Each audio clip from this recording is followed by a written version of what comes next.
قائد اعظم کی شبانہ روز محنتیں، علماء کے طوفانی دورے، مشائخ اعظام کی تاکیدات اور ان کی محنتیں اور دن رات لوگوں کی قربانیاں، وہ وقت آیا کہ 13 اگست رات 11:53 پر یہ اعلان ہوا کہ ہم ریڈیو بھارت انڈیا سے بول رہے ہیں اور تھوڑی دیر کے بعد ایک اہم اعلان ہونے والا ہے۔ اور پھر علی ہمدانی نے 14 اگست 12:04 پر اعلان کیا، جس سے لوگ آنسوؤں سے بھی روئے اور رونگٹے بھی کھڑے ہو گئے۔ آواز آئی، ہم ریڈیو پاکستان سے بول رہے ہیں۔ تو پھر اللہ کا فضل ہے کہ اس وقت سے لے کر آج تک ہم ایک آزاد ملک میں اپنے گھر میں رہ رہے ہیں۔ یہ گھر جگہ جگہ سے دشمنوں نے توڑا ضرور ہے، جگہ جگہ گولیوں کے سوراخ ضرور ہیں، اس گھر کے اندر بم دھماکے بھی ہوئے ہیں، اس گھر کی چھت کے بالے بھی گرے ہوئے ہیں، لیکن شکر ہے کہ یہ چھت اپنی ہے، یہ گھر اپنا ہے۔ کون سمجھائے یہ اہل سیاست کو ریاض، گھر شکستہ سہی اپنا تو ہے۔ ہر چند بگھولا مستر ہے، ہر چند یہ خاک آباد سہی، ایک وجد تو ہے، ایک رقص تو ہے، بے چین سہی برباد سہی۔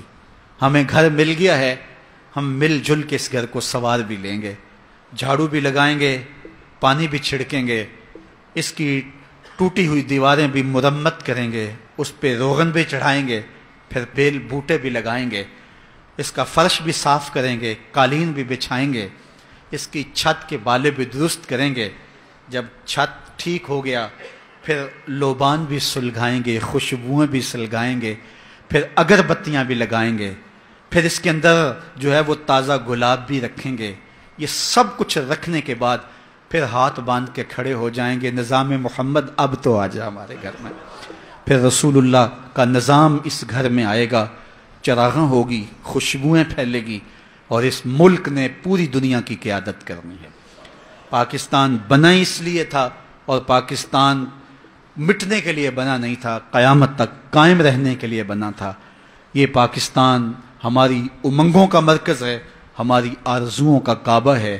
اس کے کھیت، اس کے کھلیان، اس کے پربت، اس کی خوبصورت وادیاں، اس کے گنگناتے دریا اور اس کی جھومتی ندیاں، اور اس کے کوثار، اس کے کوٹ، شہر، دریا، گاؤں، کوچہ و بازار، اس کی مٹی کا ایک ایک ذرہ ہماری محبتوں کا امین ہے۔ یہ پاکستان ہمارا گھر ہے، ہم نے اس گھر کو آباد رکھنا ہے، اس گھر کو خوشبوؤں سے آراستہ کرنا ہے، اس کی عسکری اور سیاسی قوتیں انشاءاللہ مضبوط ہوں گی۔ اور یہ گھر وہ گھر ہے جس گھر سے مکین گنبد خضرا کو ٹھنڈی ہوائیں آتی رہی ہیں۔ میرے عرب کو آئی ٹھنڈی ہوا جہاں سے، میرا وطن وہی ہے، میرا وطن وہی ہے۔ مشکل حالات سے ہم گزر رہے ہیں، اور خزاں کے بعد کا موسم بہار ہوتا ہے۔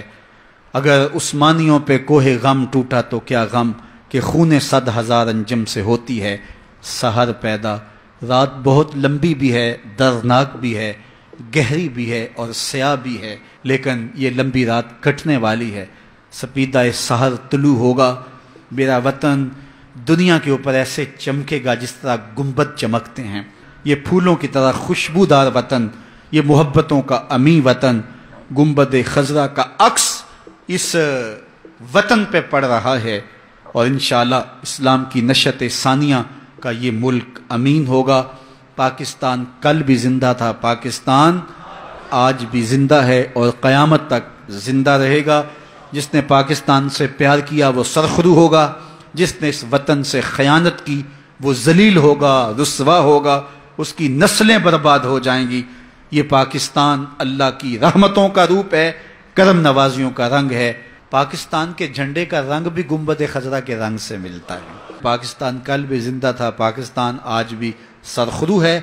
مشکل حالات کٹ جائیں گے اور پاکستان میں توحید کا، اسلام کا، دین کا غلغلہ ہوگا۔ اقبال نے کہا تھا، آ ملیں گے سینہ چاکانے چمن سے سینہ چاک، بزم گل کی ہم نفس باد صبا ہو جائے گی، شبنم افشانی پیدا کرے گی میری سوز و ساز، اس چمن کی ہر کلی درداش نہ ہو جائے گی، آسماں سحر کے نور سے ہوگا آئینہ پوش، ظلمت رات کی سیما پا ہو جائے گی، شب گریزاں ہوگی آخر جلوائے خورشید سے، یہ چمن معمور ہوگا نغمہ توحید سے۔